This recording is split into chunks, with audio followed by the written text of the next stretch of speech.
Hey guys, this is Dan with Gears and Gadgets. Thanks for tuning in. Back with another video a day till this channel hits 100K. I'm laughing because I shared a video yesterday, kind of raw, about that whole experience, today being video 39. And I wanted to address it, just mainly, I've thought a lot about it, seen a lot of the comments. To the one commenter who said that I don't care about my audience, I actually took a little bit of offense to that because I absolutely do. I don't respond to 100% of the comments because it just gets to be very difficult. Coming in here and recording a video like this is relatively easier, but editing it takes time, and on the much more ambitious edits, those videos I can shoot all day, edit until 5, 6 o'clock at night, hit publish. And by the time I hit publish, I've got an 8-year-old daughter, I've got a wife, and sitting there and responding to comments. I don't want to be that dad who's just sitting here doing this all day long. That's something I never strive to be. So unfortunately, a lot of times I don't really get a chance to respond to all the comments. I do as many as I possibly can, but I can assure you I read them all. I just want to say thank you to you guys, because without the viewers of this channel, and I've said this quite a bit, try not to say it too much because I think it gets annoying to hear as a viewer, but truly without you guys, none of this stuff happens or exists for me, and I know that. So a lot of the issue that I have with this channel is that I am, like most people, not only interested in one thing, and that creates a lot of issues with the channel, and it's all driven by algorithm. I'm confident enough to know that I put together good enough videos, but I'm also all over the place, which is to the detriment of the growth of the channel. What I'll tell you guys, what I did is I've seen the comments from a few people that say like, hey, you should start a separate channel for each individual thing that you're doing. One for trucks, one for motorcycles, one for off-road, one for, like, I don't know, maybe even turn this channel into like the extras like some people do channel. But I'm not trying to be the TFL people. I'm not trying to be a giant media outlet where I need to have, here's my truck audience, here's my motorcycle audience. On the back end, the problem of creating channels separate like that, I mean, I already have Gears and Gadgets. I started an As-Built Media channel that I haven't done anything with yet, and I can't say too much as to why right now, but there is a very good reason why. That is, it becomes an issue with Gears and Gadgets being separate channels, because, yeah, I could post a video on each individual one, but people already complain about not having enough commentary in the comment section. And when you're just one guy, I am not TFL. I don't have myself, son, colleagues that can like manage all these different places. And when you post a video, what I like about having one YouTube channel where I post all of this stuff is that even though I'm not responding to all of the comments, when comments come through, I see them on my phone and I can just go through and kind of scroll through them in one spot. When you start posting on separate channels, you've got to actually go and log into each one of these individual channels to get notified of and manage all of that stuff. And they basically just become their own mini businesses within the umbrella of Gears and Gadgets. And I'm one guy, I can't do it. I fear that doing all of these different things on different channels creates too much for me. So then you could say, okay, well then just focus on the trucks, because that's where most of the people come from. But I know that eventually I'll just get tired of talking about trucks, and it just won't be interesting to me or the viewers, and I don't want to do that either. So all that to say, what I've decided to do, and I actually did this a little while ago, but I never really talked about it on the channel, and I think this actually sucks that YouTube doesn't really make this more of a thing. I decided to break everything out into playlists. So on the channel here, you'll see you come in here, automatically I have For You at top because I do cover a lot of different things. So I'm kind of trusting the algorithm to feed people parts of my channel that they do want to consume and not others that they don't. And then below that is just videos. So this is just the videos that I've published recently in chronological order for people who might be into all of it. But then more importantly, I go down here and I've created motorcycle content, truck content, gadget content, off-road content, vlog content, which this will be, automotive content, and then shop talk with Gears and Gadgets. I want to do way more of that. There's actually a couple things I have on mind, and actually one company I'm talking to in particular, where I want to sit down and have a little more face-to-face with some important people that I would love just to have genuine, honest conversation with, where I can put that there. So these are all playlists. And one thing I wish YouTube would do with these playlists is, like, instead of just making it a place where you're organizing content that people can go and watch that playlist, it would be so much better of an experience to have a subscribe to a specific playlist, so that people who are interested in gears and gadgets but only care about maybe motorcycles and trucks can subscribe to those two things. And then what they could do is, if you, the viewer who are watching this right now, was subscribed to this and that, they could just roll those up into the master subscriber count, basically, to say, just because that one person subscribed to 2 playlists doesn't make them 2 subscribers. There's still only 1 under the whole umbrella.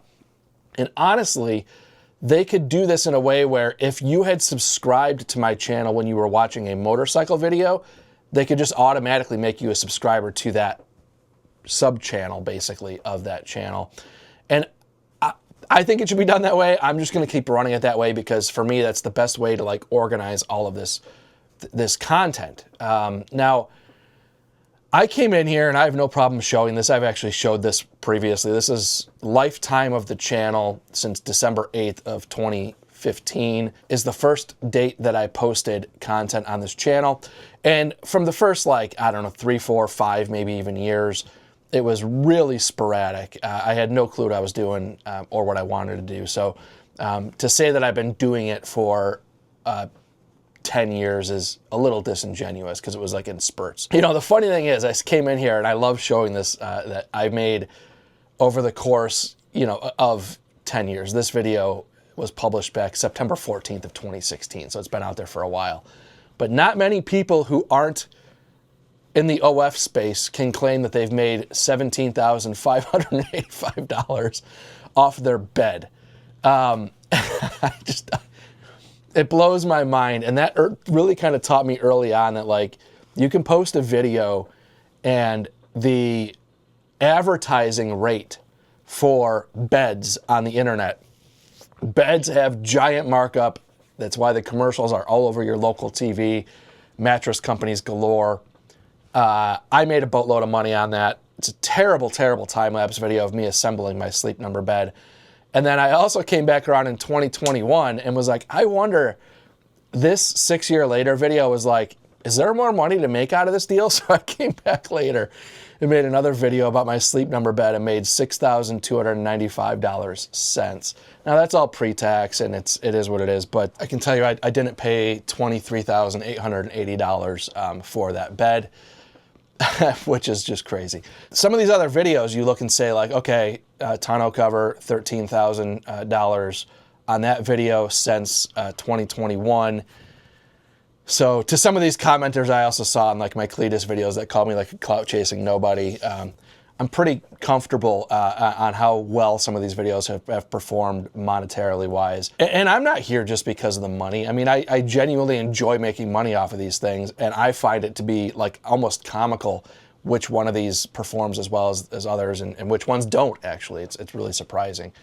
Now, these numbers also look really large, but I can guarantee you that if I went out and bought a riding lawnmower and went door to door trying to cut grass, that I would make more money doing that than I do on these videos. So going down the line here, you start looking at it saying, like, okay, so what do? Follow the money? You follow the money, you're making Sleep Number videos, which I'm not going to be a bed guy forever, and truck tonneau cover videos, which those do really, really well. I actually really enjoy making those videos too, which is probably partially why they do well. And then also the Slingshot. The Slingshot made a couple grand over the course of a couple years. A lot of it is truck stuff. Tonal made a lot of money. So a lot of the money stuff is like, where are the ad dollars going? And then you really kind of make a lot more money because, here, let me add a metric here. Revenue per 1,000 views is kind of a good indicator of, like, what advertisers are paying to place ads on your content. And I have no control over this. I have no idea what ads you guys are seeing. You can see here, like, Sleep Number, $46 per 1,000 views is, like, it's unheard of on YouTube. That's an insane RPM. Like the back Revolver X4S, there's other tonneau cover companies that run ads against that because they see that this video is doing well, they place ads on it, and that's why the bed space performs so well. So you see kind of a lot of that, but I'm not interested in like chasing that RPM. So then you go, okay, well, sort by subscribers gained, right? That's where the people are. Well, that gets even more confusing because, actually, I don't want to say it's confusing. It's actually something I've noticed a long time ago, and the data kind of backs it up. But the jail short that I had where I almost got arrested actually riding a press bike, that video gained 13,924 subscribers, which is enormous. Me flying out to speak at the town hall for Cletus McFarland, the Freedom Factory in the housing development there, that was 2,835 subscribers, which I actually thought that video was going to do terrible because it had nothing to do with my channel, and it did really well. That actually surprised me. I know a lot of people like the clout chasing stuff, but one thing I've learned on this channel is there's no guarantees of going in there just throwing somebody's name on a title and having it perform well. It's just not how it works. So, but that video did really well. And then you go down here, truck, motorcycle, jail, truck, motorcycle, slingshot, motorcycle. So the subscribers gained is like also all over the map, which is, it's not telling me where to really go. Let's go to subscribers lost. We'll see what that looks like. So the most subscribers lost. Well, it happens to be on the video that I also got the most subscribers gained, which is that short of jail. $1 Million Bogan, lost 51 there. And that was a video about me meeting up with Danny Hayes when he was in town here. By the way, love the fact that he basically took his entire motorcycle channel, lit it on fire, and bought a sailboat and is now like learning how to sail. That content is amazing. Love it.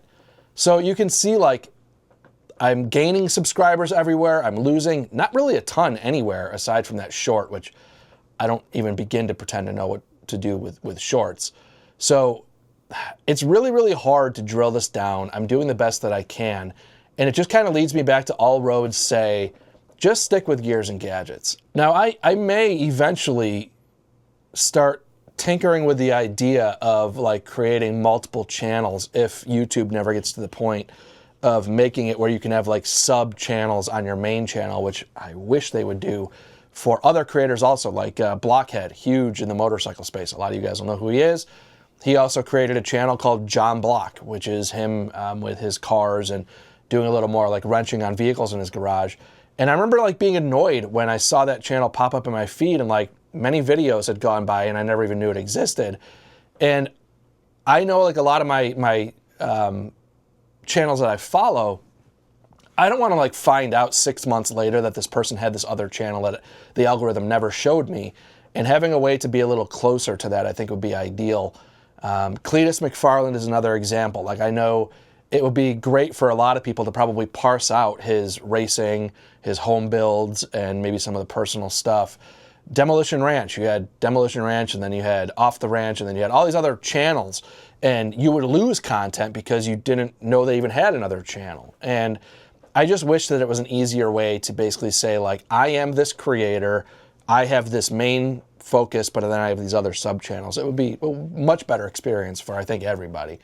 Also, I think it would help feed the algorithm better for it to understand what content it should be feeding to what people. So they say the definition of insanity is doing the same thing over and over and expecting different results. But I thought about this after posting yesterday's video, and I thought about something my brother was telling me. I just got a smoker, Traeger, for Christmas this year, and the one night I was starting a smoke overnight, and I was too afraid that if I put it on early, I'd wake up in the morning, this thing would be burnt to a crisp. It's really hard to time smoked meats because it's like you hit this point where there's like a stall. And I've learned this. But I was afraid of, and I'm still trying to figure this out, like when I put something on, I'm trying to figure out, okay, what temperature is it going to stall at? And the stall is basically it just stops gaining heat, and you're like, oh man, when's this thing going to finish now? Like you're heading towards a certain time, and then it just slows down. You're like, damn, like what the heck? So my brother, I told him, I said, yeah, you know, I'm smoking this brisket, and I put it on like way too late because I was afraid that if I put it on too early, that it would, I'd wake up in the morning, it'd be just burnt. And his response was, you know, the one thing you really need to kind of focus on is that the meat will never get hotter than the temperature that the grill is set at. And that was literally just a comment about brisket. But I was like thinking about this channel, and my channel's at this like stall point. And instead of worrying so much about what I'm putting on, when I'm putting it on, just put it on and trust the process. And worst case scenario, like when he was talking about the brisket, he's like, you know, you just pull it off and you can throw it in the cooler and just let it rest for a while. That's kind of the approach that I'm taking with this channel now. Is like, I'm just at a point where I'm like at this stall. That's okay, it's part of the process. And not to be afraid to like throw stuff on as soon as I decide I want to throw it on there. And just kind of let it do what it's going to do. That's what I'm doing. So I don't know. That's kind of where I'm at right now. I can't just take my truck content and move it to another channel. In order to do that, you got to go through and like basically re-edit videos, because YouTube also does not like if you just take and repost content on other channels. Immediately it'll basically just be, you know, downranked or blacklisted, whatever you want to call it, and never get any views. So I have, what do I have? 3,432 videos totaling about 29 terabytes that are saved from videos that I've been doing for years now. I decided that I wanted to start saving this stuff. I'll share with you guys my whole network setup here soon. That's actually going to be one of my videos a day, how I kind of go about that. But I would have to go through and start re-editing these videos. Maybe I do that. I don't know. But I'm going to continue on right now with the video a day, but I'm also not going to care if I break my streak. I want to see how long I can do it, but I also will not be sitting in here because I got to get a video out and like rush something out that I just, if I don't have something, I don't have something, and I got to be okay with that. But when you start the video a day grind, you get like stuck in this you know, feedback loop of like, it's almost addicting. But like I said, I don't want to be the guy who's sitting in here with my daughter begging me to go play, and I'm like, I gotta get this video, gotta get this. I don't want to be that. I don't want to be sitting here buried in my phone, tapping away on comments. I don't want to be that guy. So I'm not going to be. So with that said, I appreciate you guys. I very, very much appreciate the feedback that I received from you guys yesterday. I really, this process gets to be kind of like a mental war game where you're fighting like human instinct versus like giant algorithm, and it's not healthy for any creators. I don't care who you are. So I'm just going to continue doing it in my very human way, the way that I know how. So with that said, thank you guys very much for tuning in. If this is your first time tuning in, please hit that subscribe button down below. Remember, likes go a long way to help support the channel. I will see you guys tomorrow.